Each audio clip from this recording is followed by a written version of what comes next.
Maintenant, on peut passer à la question numéro 4. À la quatrième question, on nous dit ceci. On prélève V1 égale à 10 cm3 de cette solution et on lui ajoute VD égale à 5 cm3 de NaOH.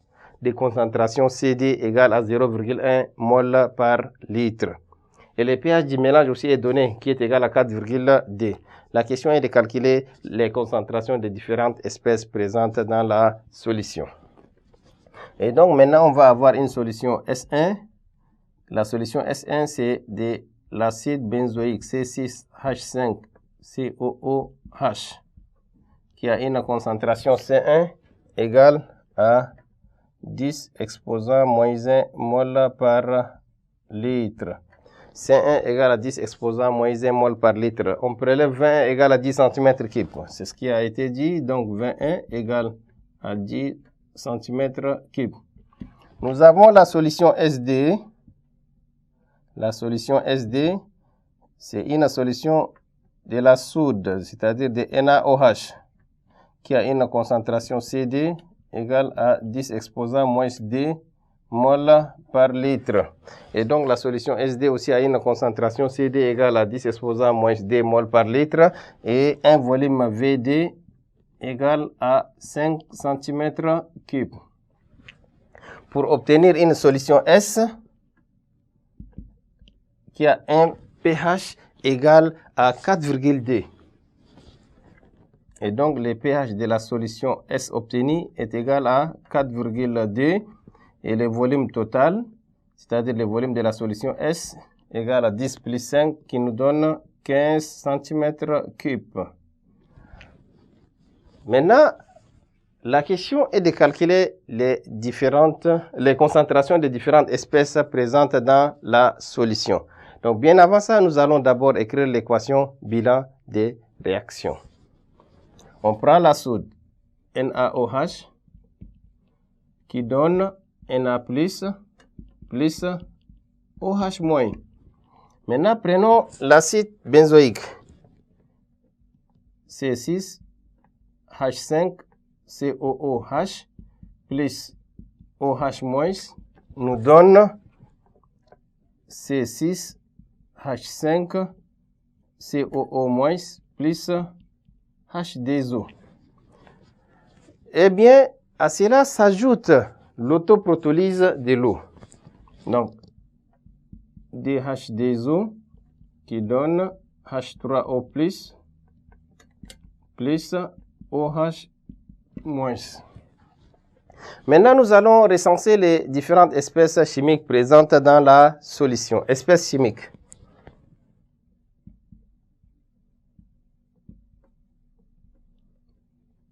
Espèces chimiques. Les espèces chimiques présentes dans la solution sont, nous avons H3O+, OH-, C6H5CO-, il y a Na+, et H2O. Donc, nous avons H3O+, il y a Na+, OH-, C6H5COO-. Ça, ce sont les ions. Maintenant, les molécules, nous avons le C6H5COOH et H2O. Donc, on peut ne pas les citer. Mais tout de même, on peut mettre le C6H5COOH. Parce qu'après, on va calculer sa concentration. C6H5COOH. Une fois recensées les espèces chimiques en solution, on peut commencer par le calcul des concentrations.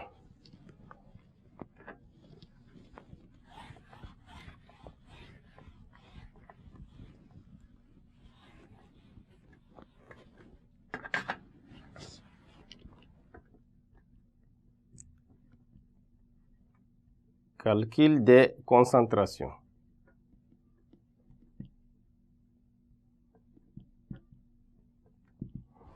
On commence par la concentration en ion hydronium H3O+.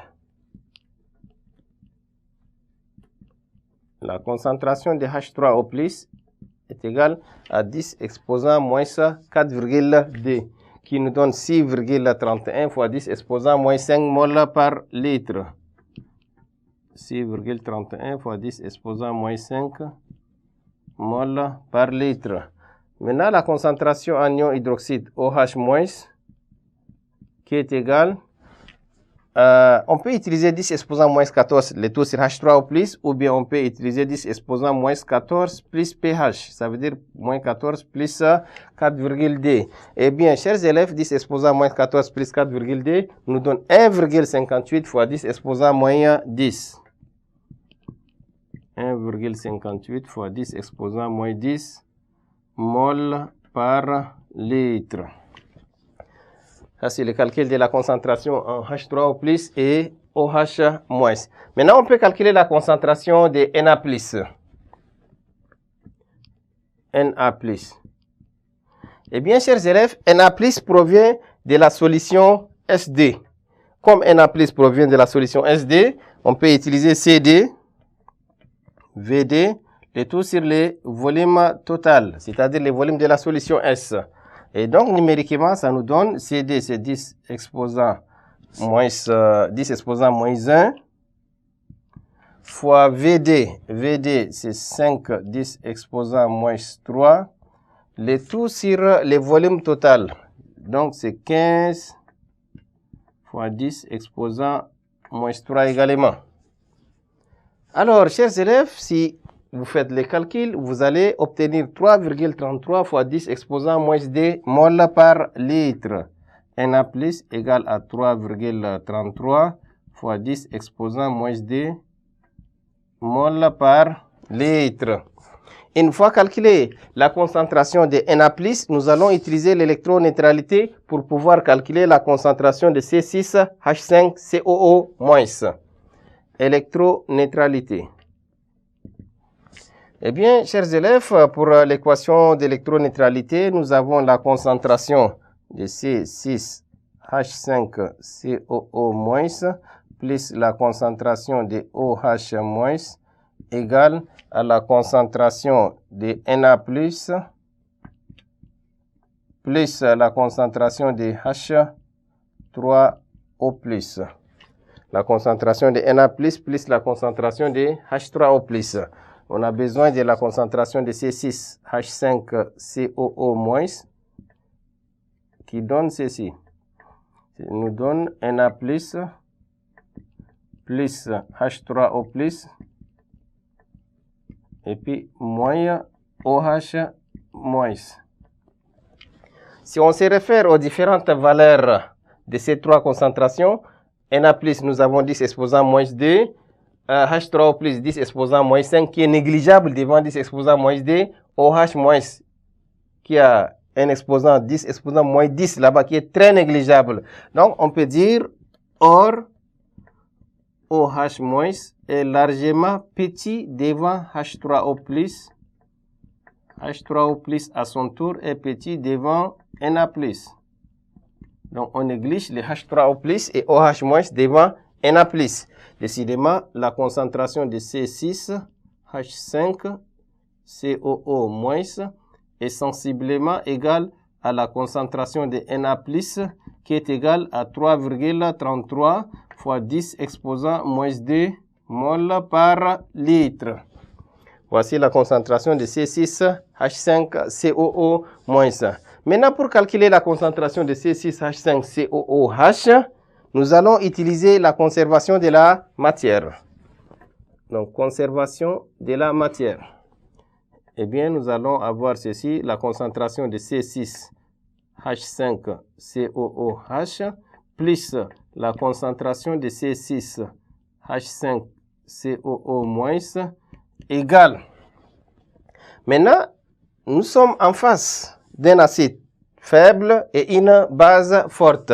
La base se dissocie totalement, l'acide faible se dissocie partiellement, donc le milieu reste acide, donc égal à C1V1, le tout sur le volume total, c'est-à-dire le volume de la solution. Maintenant, on tire la concentration de C6H5COOH. Donc la concentration de C6H5COOH est égal à C1V1 le tout sur Vs moins la concentration de C6H5COO-. Là maintenant, on peut remplacer les choses par leur valeur. C1, nous avons 10 exposant moins 1, ça veut dire 0,1 fois 21. Les volumes 21, nous avons 10 cm3, ça veut dire 10 exposant moins 2. Le tout sur 15 fois 10 exposant moins 3. 15 fois 10 exposant moins 3. Moins la concentration de C6H5COO-, nous avons trouvé 3,33. 10 exposant moins 2. Et là, chers élèves, si vous calculez bien, vous allez trouver la concentration de C6H5COOH qui est égale à 3,33 fois 10 exposant moins 2 mol par litre.